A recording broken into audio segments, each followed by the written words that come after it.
کہا جاتا ہے کہ ایک مسافر پہلے بغداد اور پھر ہارون رشید کے دربار میں آیا تھا۔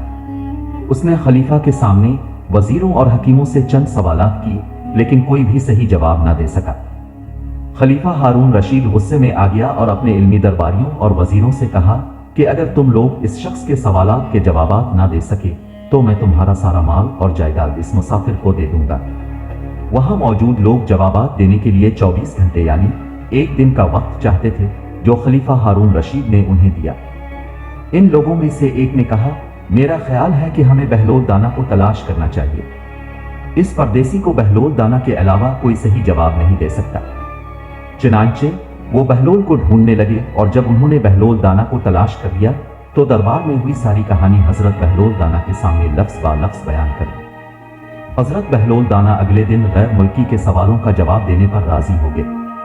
24 گھنٹے کا وقت گزر گیا تھا اور اب ہارون رشید کے دربار میں غیر ملکی مسافر اور حضرت بہلول دانا دونوں حاضر تھے۔ حضرت بہلول دانا نے مسافر کو مخاطب کیا اور کہا، جو چاہو پوچھ لو، میں جواب دینے کے لیے تیار ہوں۔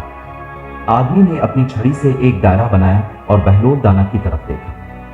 بے ہچکچاتے ہوئے بہلول دانا نے دائرے کے بیچ میں ایک لکیر کھینچ کر اسے آدھا کاٹ دیا۔ مسافر نے ایک اور دائرہ بنایا۔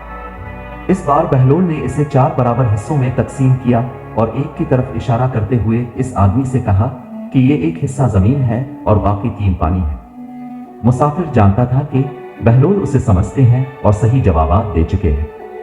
اس نے علماء، خلیفہ اور تمام حاضرین کے سامنے بہلول دانا کی تعریف کی۔ پھر اس نے اپنے ہاتھ کا پچھلا حصہ فرش پر رکھا اور اپنی انگلیوں سے آسمان کی طرف اشارہ کیا۔ بہلول دانا نے اس کے برعکس کیا۔ انہوں نے اپنی انگلیاں زمین کی طرف اور اپنے ہاتھ کی پشت زمین سے اوپر آسمان کی طرف رکھی۔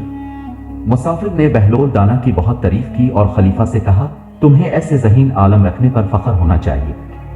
خلیفہ ہارون رشید نے کہا کہ مجھے یہ سوال اور جواب سمجھ نہیں آیا۔ مسافر نے وضاحت کی، میں نے ایک دائرہ کھینچا، میرا مقصد زمین کا گول ہونا ظاہر کرنا تھا۔ بہلول دانا نے سمجھا اور اس کے 2 ٹکڑے کر دیے۔ وہ مجھے دکھانا چاہتے تھے کہ انہیں یقین ہے کہ زمین گول ہے اور وہ اس کی علامات کو جانتے ہیں۔ انہوں نے وہ لکیر کھینچی 2 برابر ٹکڑے کر کے شمال اور جنوب کو دکھانے کے لیے۔ دوسری بار جب میں نے ایک دائرہ کھینچا تو انہوں نے اسے 4 حصوں میں تقسیم کر کے مجھے دکھایا کہ زمین کے 4 حصے ہیں۔ ایک حصہ زمین کا ہے جبکہ باقی 3 حصوں میں پانی ہے۔ تیسری بار جب میں نے اپنی ہتھیلی اور انگلیاں اوپر کی طرف کی تو میرا مقصد بڑھتے ہوئے پودوں اور ان کی نشو و نما کے راز بتانا تھا۔ بہلول نے بھی اپنا ہاتھ بارش اور سورج کی شعاؤں کے طور پر ظاہر کیا اور بتایا کہ پودوں کی نشو و نما بارش اور سورج کی روشنی سے ہوتی ہے، اس لیے تمہیں ایسے ذہین شخص پر فخر ہونا چاہیے۔ بہلول دانا کے مزاحیہ جوابات سے علماء اور وزیر ہارون رشید کے غصے سے بچ گئے۔ انہوں نے سب سے پہلے اللہ اور بہلول کا بہت شکریہ ادا کیا۔ کہا جاتا ہے کہ ایک ہندوستانی تاجر ہندوستان سے مال اور سامان لا کر بغداد میں فروخت کر رہا تھا۔